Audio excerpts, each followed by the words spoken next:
how finding your work, the thing you're here to do, the thing that is just exclusively you, the more that you know you're here for. You show up for your regular job and you're like, this ain't it. Good morning. I know that there is something more. And the biggest challenge that we are ever going to find, when you know you're here for more, there's like this aching of, it's not meant to be this, but there is an equal confusion of, but I don't know what it's meant to be. And if you haven't felt that, you're very lucky, because my experience and the experience of my people in the main is this big ache of, I don't get the world. It works in a different way to how I operate. I know I'm here for something different, but then you're still a human. Underneath it all, you still have this real feeling of, but I don't know what, because everything out there is leading me this way, and yet that's not it for me. So if you're feeling confused, you're in the right place. If you're feeling confused, you're here for more. And that's, I know it's, you don't want to hear it. I don't want to hear it either, because I just want to know. But that's a good thing. So what do we do with that confusion? We have to work with it. Instead of thinking, oh, I just need to know, and once I know, then I'll be able to do it. Instead of going down that, because that's just the conscious mind, the rational mind, the part of us that just wishes it did work like that, me too, often. Instead of thinking, that's wrong, I need to be able to move and navigate towards it, we have to, I call it the thing. We have to work with the thing. We have to work with the resistance. We have to work with that part of us that is always going to be resisting the work. Because when we strip it back, we are human and have a primitive brain that is set for survival. Nothing about the biology of us is different. It's just we live in a very different time where we get to dedicate ourselves to figuring out what we're here to do. We didn't have that luxury before. But that primitive brain that kept us alive and in the right camps with the right tribe, making friends with the right people, being able to look out for predators and other neighbouring tribes that were going to be a threat and a danger to us, that's still very much alive, and that dominates us. And we get mad at that and we think, oh God, why are you here? But actually, we get to bring that in and accept that that is part of the human condition.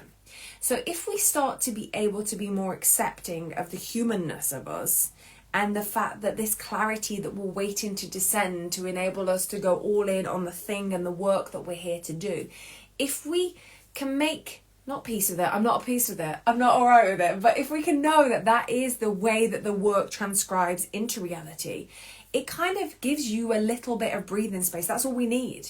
We need what Viktor Frankl talked about, between the stimulus and the response. There is a space. In that space lies your choice. In that choice lies your freedom. And in that freedom lies your work. I'm going to add that to Viktor Frankl's. I'm sure he won't mind. When we can make that space of being like, my brain's going to come at it from this angle, and that's going to be telling me I need to know absolutely, I need to have full clarity on it, or I'm not going to bother, because why would I waste the energy when I'm spinning all these plates anyway and I'm barely keeping it together because I've got a lot, I hold a lot, I'm here for more, I can hold a lot. Once you can make peace with that, all of a sudden you make some space. And in that space, then your work can start to come into fruition. And the way I reference it is it's like parallel. It runs parallel to our life right now.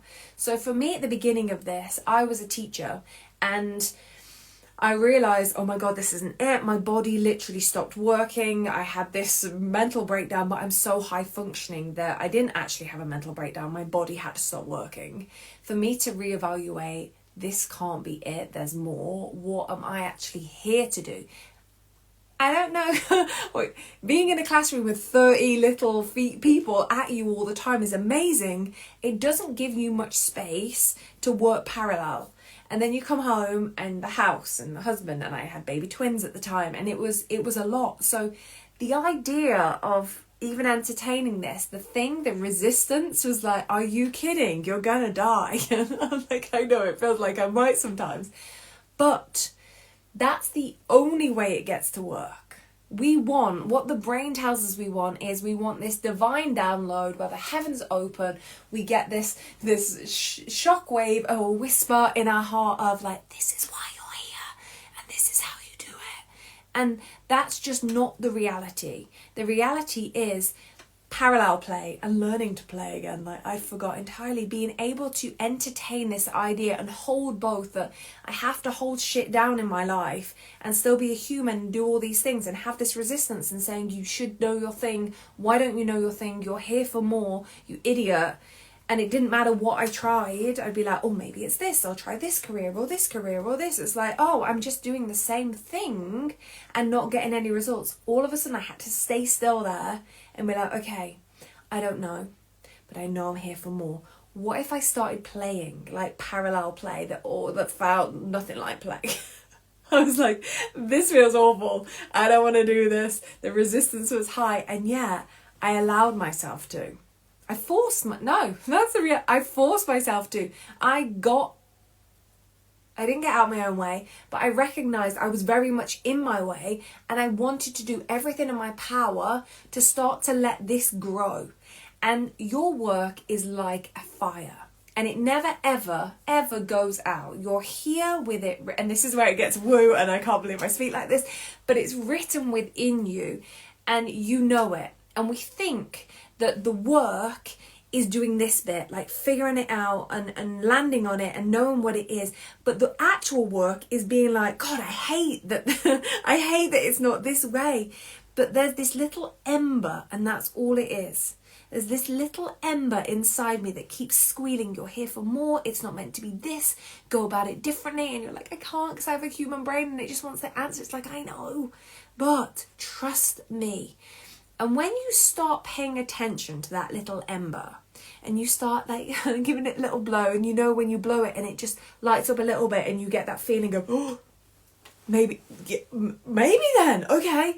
So then you start getting some little shavings and some little bits to put on this ember, and all of a sudden it actually takes light.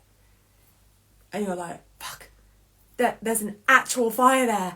I didn't know it. Then you can soften this bit a little bit, because it's like, okay, I'm starting from focusing here. I'm starting to feel that there is something. I'm starting to see evidence, because there's no evidence to start with. This is the horrible thing. Just a feeling.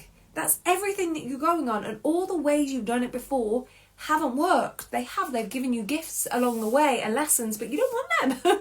You're like, it hasn't worked. All this energy, and I'm still not any clearer. And suddenly you've taken your focus off that, and you're like, oh, fine.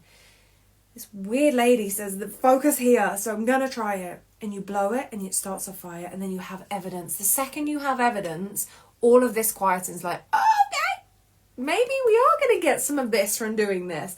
That sounds cool. And then you can start to stoke your fire, and you can start to get resources, and you can start to do the actions out here, going about looking for things and be like, oh, I'll bring that and add it as fuel to this. And suddenly you have this fire inside you that is undeniable. It is cataclysmically yours, and you were like, that has always been the point of my existence, and now it's so big that it's taken on a life of its own. And sometimes you're like finding ways to tend to that fire and calm it the funk down a little bit. You're like, hang on, I need a breath. Like, you can't just keep powering in this way. But that goes counter to everything you want to do. And it's going to be at every paradigm. So you're going to learn how to do this and stoke the embers at one level, and you'll be like, oh my God, when I take my focus away from the what do I do and bring it to who am I and what am I here to do, and how can I play in this work, and how can I start to get the embers to actually turn into a fire, all of a sudden, and then everything works. You're like, oh my God, there's a fire, and you move to this other level. And maybe you've done it in different areas, but you know there's a calling, and you're like, I need to stoke my, I didn't know this was the metaphor I was using it. I need to find a way to stoke my embers, to stoke the fire so that it can build up. And let me give you like the main way that I do this. Like, I'm all about the practical things. Yes, what I talk about, I love quantum physics. I love things that don't make any sense. I actually believe in magic again after not for most of my life. I love practical, this is what you do. So the practical take home from this is your main job, if you want your work to really go from this tiny little seemingly forgotten ember into this roaring fire that is just huge, and you can alchemize anything that you experience can go into it and it turns into gold. You can find the lesson, you can find the reason, you can find what it is that it was here to teach you, because you've become a master of alchemy, because you've got this fire that's burning just constantly, as in waking you up at 3 a.m. in the morning, you're like, oh my god, I need to go do the thing. To be able to get to that point, you have to be able to play parallelly with the reality of what you're in right now. And you have to watch how much your brain wants to say. So take, for example, I've just been speaking to somebody I love so much who is here for more. And he was talking about how he's got this idea for creating like a food hub and a food exchange. And I was like, talk to me about it. He was like, because he was telling me the problems. Immediately his brain was, the problem is you need the space, you need the resources, you need this. And so the brain leaps straight to, what do I do? It doesn't want to play in any of it. And the part of you that just wants to keep you in survival mode so that you just survive and stay alive is going, ha ha ha. You're never going to create your fire. You're never going to do it, because I'm just going to keep you consumed in your reality right now and the what should I do? To which I answered, you have got to play. And I want to play. I'm busy. I've got shit to do. I have a family. I have a wife. I have a house. I have a job that is very busy. Don't come at me with play.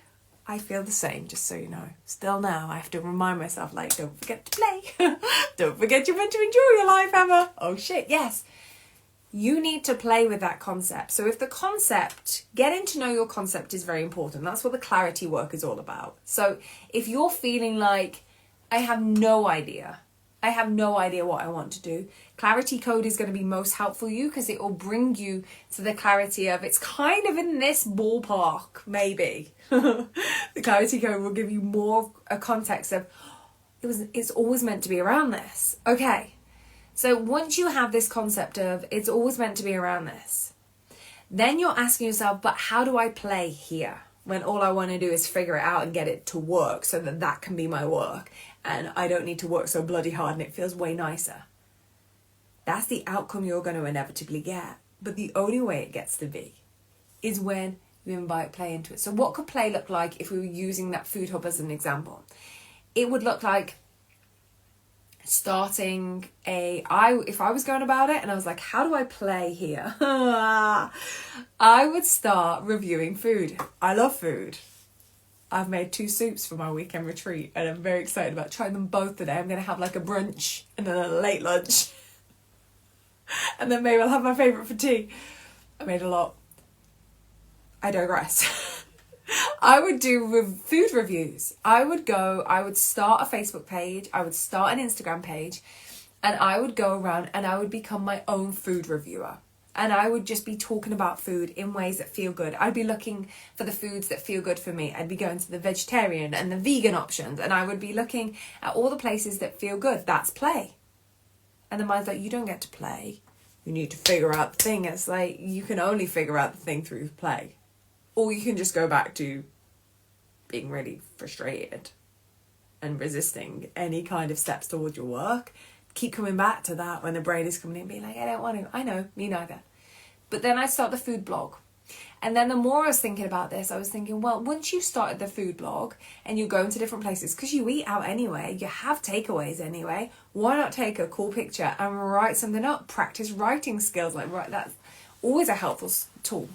So then I'd start doing that, and then I would start networking with the people that I regularly am eating from, and I would start up this discussion in and around it, and I would start networking with them, like, what can I do for you?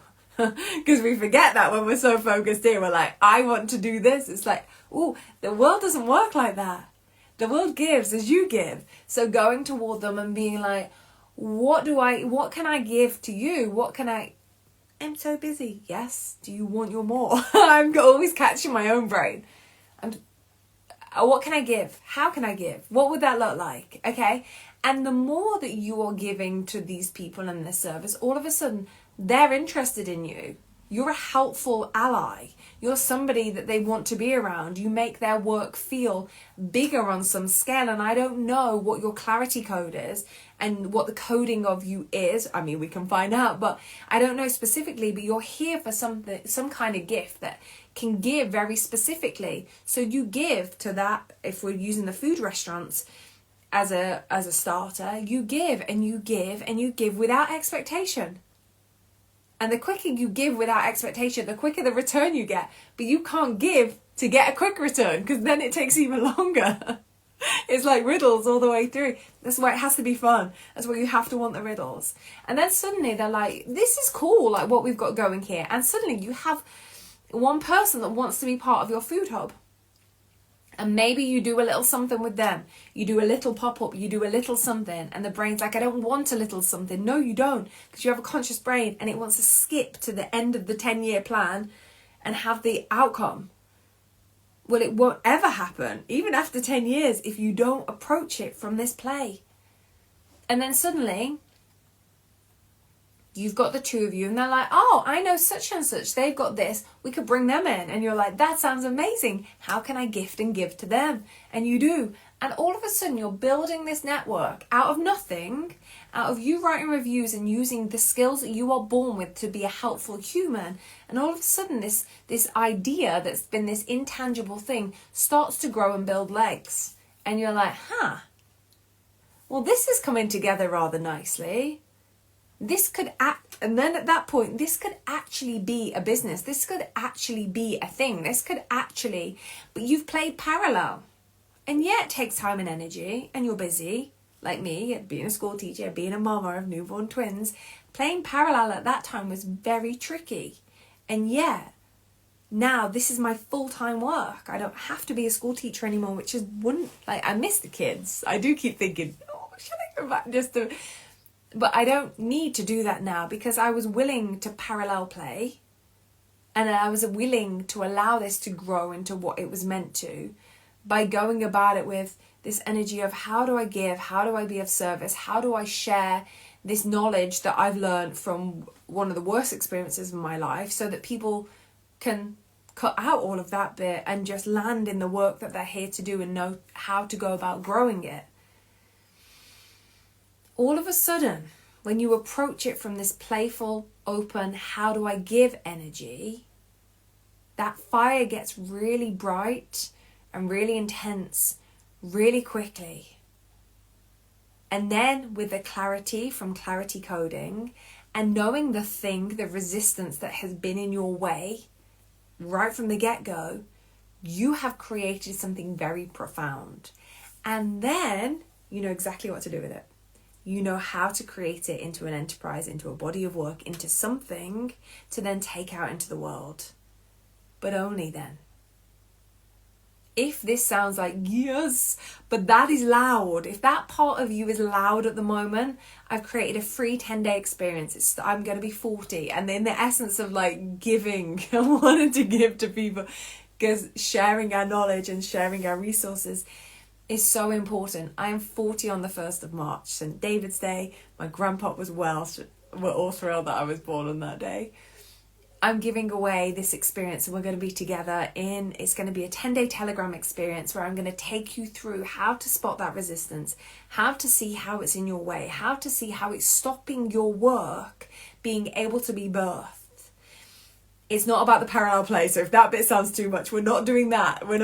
That bit gets to come in being like, well, maybe I'll try it. When you realize how hard that thing is and that resistance that's standing smack bang wallop in the way of the work that you're here to do. If that sounds like something that could be helpful, because you know you're here for more, and you know you just keep trying to figure out what it is, but then you get bored and you get distracted and something else shiny comes up and you're like, I want to do that, I want to do that, I want to do that. You know that if you pull your focus together, you could really create something great. I think the thing would be really helpful. So message me thing, and I will send you the link to the work that we're going to be doing. There's an intro video, so you'll get that straight away.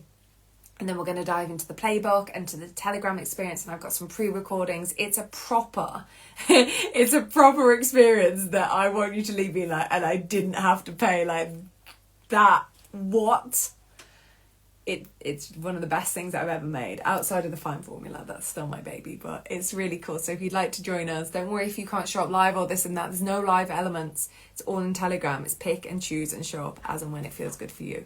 I hope that context is helpful. I hope you've been able to take away some bits from over here and realise this isn't the enemy that you think it is. And actually, once you see it, you can work with it. And when you work with your thing, you're free and your work will descend.